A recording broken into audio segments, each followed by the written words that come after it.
Сәлем достар, біз бүгін үй жағдайында глясси дайындайтын боламыз. Глясси бұл салқын кофе мен балмұздақтың қосындысы. Ендеше кеттік. Ең алдымен кофемізді демдеп аламыз.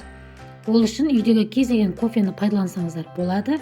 Менде Якобс кофесі, осыдан 3 шай қасық ыдысыма салып алдым. Одан соң 5 шай қасық қант салдым. Бұл жерде сіздерге тәттірек болғаны ұнаса, тағы да кішкене қант қоссаңыздар болады. Қант, яғни өз қалауыңызша қоссаңыздар болады. Одан соң үстіне қайнап тұрған ыстық суымызды құямыз.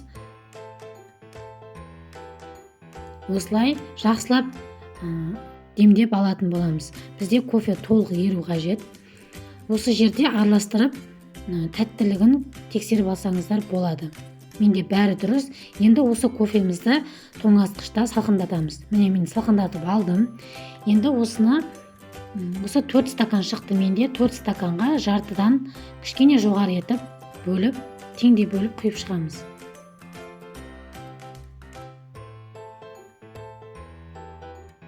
Міне стакандарыма құйып шықтым.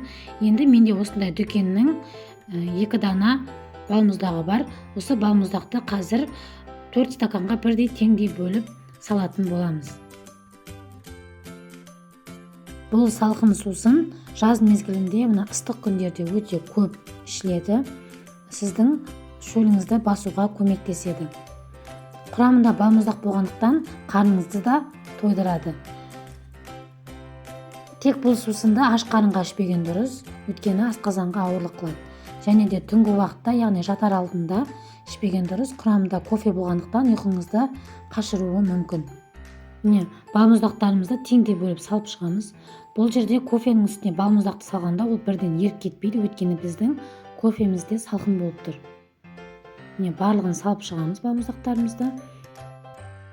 Міне, біздің сусынымыз дайын болды. Енді үстіне трубочкамызды салып осылай араластырып іше бересіздер. Үй жағдайында жасап көріңіздер.